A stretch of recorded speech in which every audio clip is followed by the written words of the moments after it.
It was once the undisputed king of the banquet table, a currency of power and respect poured from a porcelain bottle. But today, China's national spirit, Baijiu, is facing an unprecedented crisis of existence. Is this a story of a nation tightening its belt? Or is it the dawn of a great awakening in taste and values? A battle for the soul of a multi-billion-dollar industry is underway, and the outcome will tell us more about the future of China than you could ever imagine. Stick around, because the story of who is surviving this great reckoning and who is being left behind is truly shocking. All right, let's get into it. The other day, during the Golden Week holiday, I was doing my daily dose of cyber surfing, sipping on a soda and scrolling through the hilarious corners of the internet for a good laugh. Suddenly, my screen was hijacked by a flood of articles about Baijiu.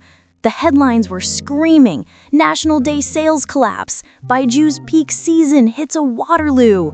Whoa, the drama!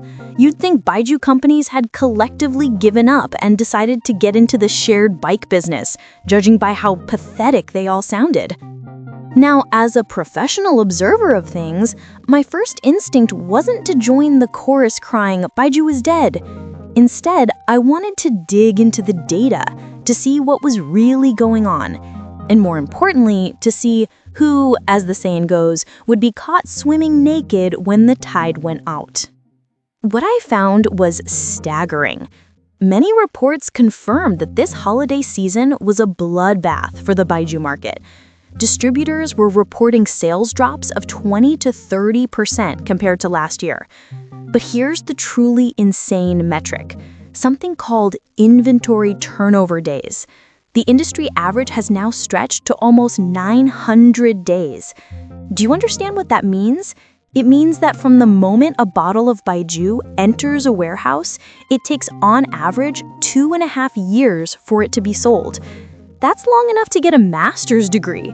You don't call that inventory, you call it a family heirloom, or maybe a 3-year wealth management product, one that's almost guaranteed to lose you money. And it gets crazier. The market is experiencing what's known as price inversion. The retail price is now lower than the wholesale price distributors paid for it.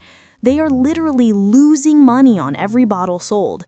High-end liquor on supermarket shelves is being discounted, and the mid-range, what used to be the sweet spot between 800 and 1500 yuan, has become a veritable death zone. Distributors are panic selling their stock like it's a market crash, terrified of being left holding the bag.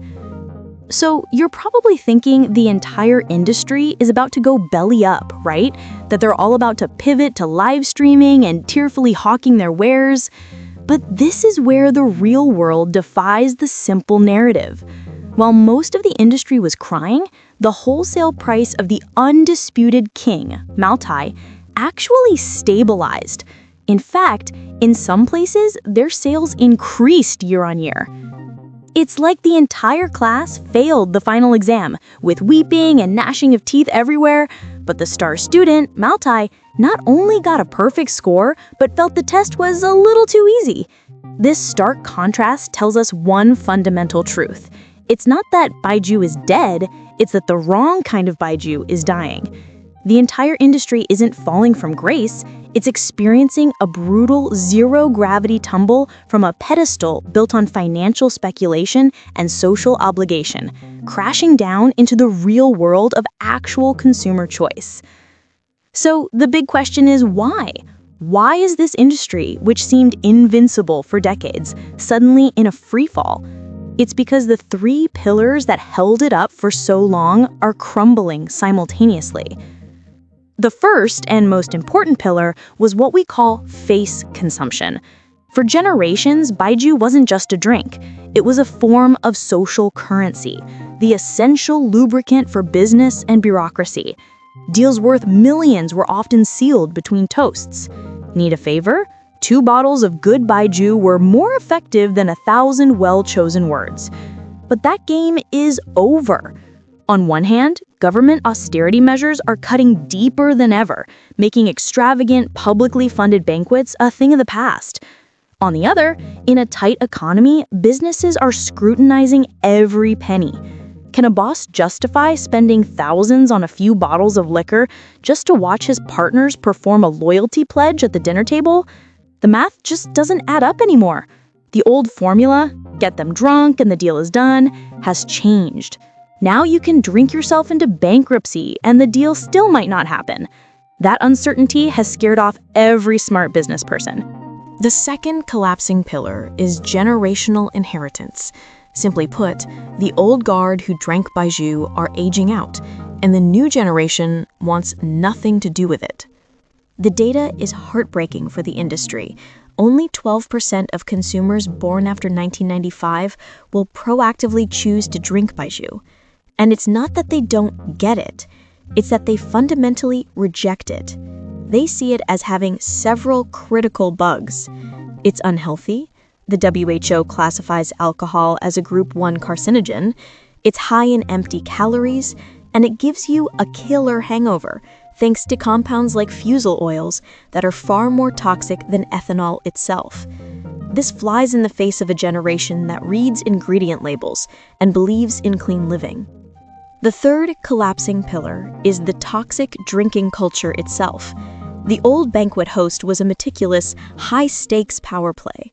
This endless one-upmanship, you use mutai, so I have to use aged mutai, you bring a VP, so I have to bring the chairman, is absurdly expensive and exhausting. And young people absolutely despise the deep feelings, bottoms-up culture of forced drinking. They see it for what it is, not a bonding ritual, but a submission test. It's a self-abusive display of sincerity that they find repulsive. For them, drinking is for their own pleasure, not to prove their loyalty to a client. They'd rather have a craft beer, a fruit wine, or nothing at all.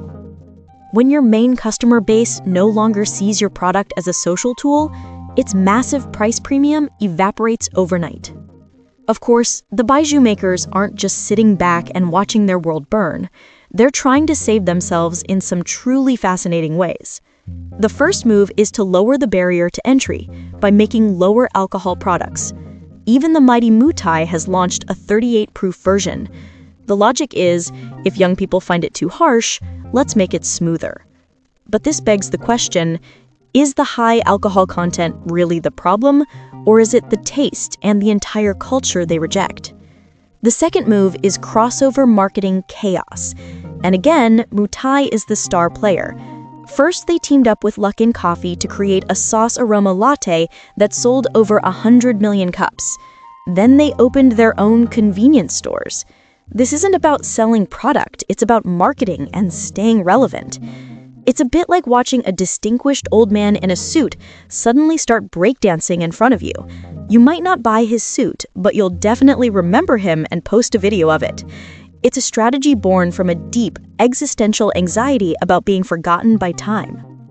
But amid the ruins of the old order, a new world is quietly taking shape. The consumption of Baijiu is becoming decentralized and casual. The rise of instant retail through apps like Meituan means buying Baijiu is now as easy as ordering a pizza. A friend drops by unexpectedly, tap your phone, and a bottle arrives in 30 minutes. The drinking scene has moved from the formal banquet hall to the family dinner, the friend's couch, the campsite, and even the solo night in after a long day at work. This has created a demand for smaller bottles, for personal enjoyment rather than public performance. We're moving from drinking for show to drinking for joy. All of these changes are leading to one brutal outcome, an extreme version of the Matthew effect, where the rich get richer and the poor are wiped out. The market is being torn into 3 separate worlds. At the very top, you have Mutai, which has transcended being a mere drink to become a luxury good, a financial instrument, and a status symbol. Its moat is unbreachable. At the very bottom, you have the resurgence of cheap, no-frills, bare-bottle liquors. These brands offer pure value for money for ordinary people. And the casualty? The vast squeezed middle, the sub-premium and regional brands. They lack the brand power of Mutai and the affordability of the bear bottles. Their core market of business banquets has vanished, leaving them stranded. So, has Baijiu truly fallen from grace? My conclusion is this: it's not a fall, but a painful but necessary surgery. Consumers are waking up. They will no longer pay for face, but they will pay for genuine quality and experiences. Young people don't hate alcohol. They just hate the alcohol that doesn't speak their language or fit their aesthetic. The market isn't gone. It has just been handed to those who truly understand the new consumer. The future of Baijiu won't have a single, universally worshipped god-tier brand. Instead, it will be filled with diverse, down-to-earth products that connect with people. As for the companies still dreaming of the good old days, when the era decides to abandon you, it won't even say goodbye. At most, you'll just get a notification on a delivery app that says, "Your order has been delivered by the Times." It brings a modern poem to mind. The banquet king now meets a chilling tide, with years of stock for which there's nowhere to hide. The pillars 3 have crumbled into dust. A new generation holds a different trust. The tide recedes, the truth is plain to see, a great divide for all the world to be. The strong stand tall, the weak are swept away. A brand new taste for a brand new day. That's our show for today. Thank you for tuning in, and we'll see you next time.